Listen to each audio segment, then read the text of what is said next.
Hello,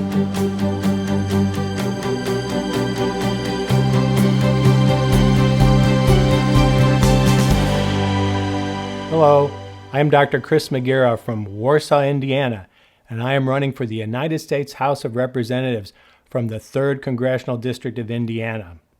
I am challenging the incumbent, Representative Jim Banks, in the May 5, 2020 Republican primary election.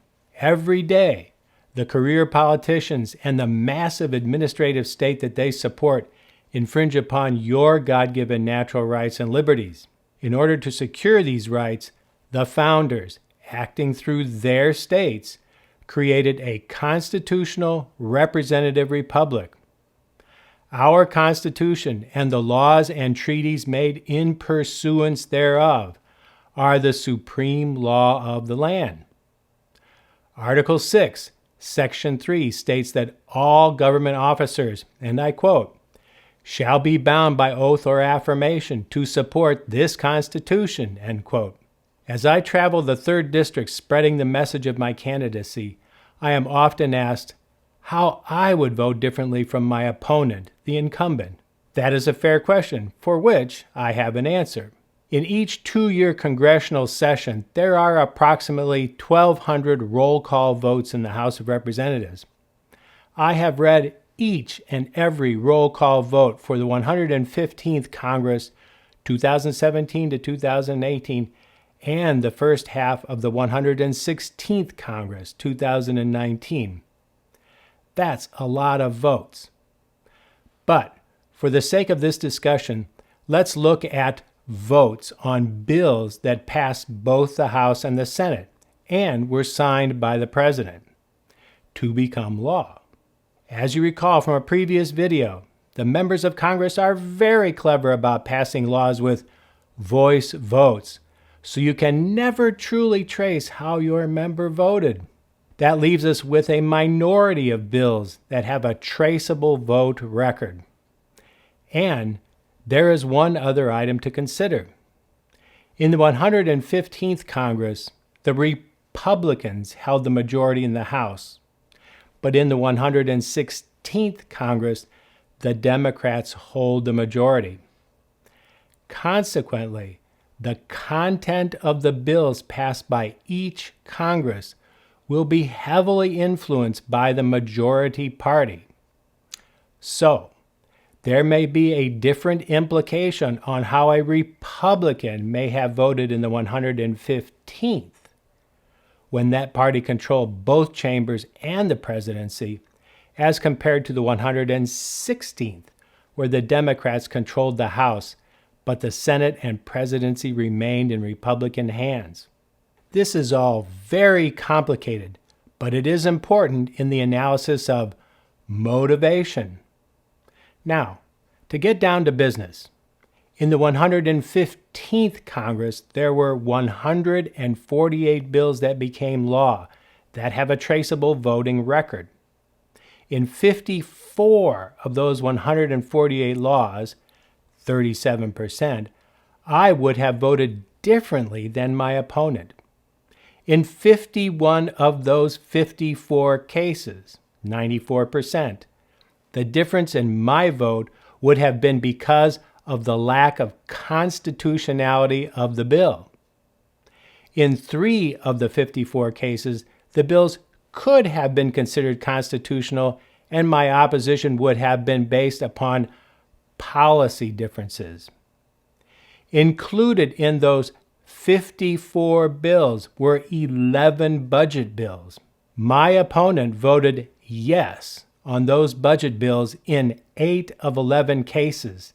That's 73%. I, on the other hand, would have voted no on all of the budget bills because each of them contained appropriations that were both excessive and unconstitutional. The madness of our out-of-control deficits and debt must come to a stop. So now, let's move on to the 116th Congress. For 2019, there were 94 public laws passed and signed. But, as I mentioned before, only 27 had traceable vote records. Of those cases, I would have voted differently than my opponent in 11 of 27, or 41%. Of these 11 votes, 10, or 91%, would have been on grounds that the bills were unconstitutional. Looking at the budget bills in the 116th, there have been 11 so far, and my opponent voted yes in 4 of the 11 cases, or 36%. Remember, these were horribly bloated, Democrat-crafted appropriations. I, on the other hand, would have voted no on all of the budget bills for the same constitutional and fiscal reasons stated earlier. So this brings us to some summary points on how I would vote differently than my opponent. Considering public laws signed in the 116th and 115th Congresses, the overall discordance between my votes and my opponent's votes would be 37%, and the differences based upon constitutional considerations would be 35%. Now, those of you with keen memories will be pointing out that in some other discussions, the unconstitutional voting rate of my opponent is cited at about 40%. Well, that is because there are 24 bills out there where I am not fully convinced of the constitutional versus policy differentiation. If all those were to be considered constitutional differences, then the total discordance for that criteria could be as high as 49%. So for the simplicity of discussions in the campaign, I am going to cite the figure of 40% unconstitutional voting on the part of my opponent. So let's wrap this up. These are significant numbers. Over a 3-year period, I would have voted differently from my opponent on at least 65 bills that became law. And of those, over 90% of the disagreements would have been on constitutional grounds. Would you take your car to a mechanic who would only fix it 60% of the time? I think not. Your God-given natural rights and liberties, and those of your children and grandchildren, and the millions yet unborn, are not trivialities to be tinkered with haphazardly. Deciding legislation made in pursuance of our constitutional republic requires wisdom and virtue. The Constitution must be followed 100% of the time, and no less.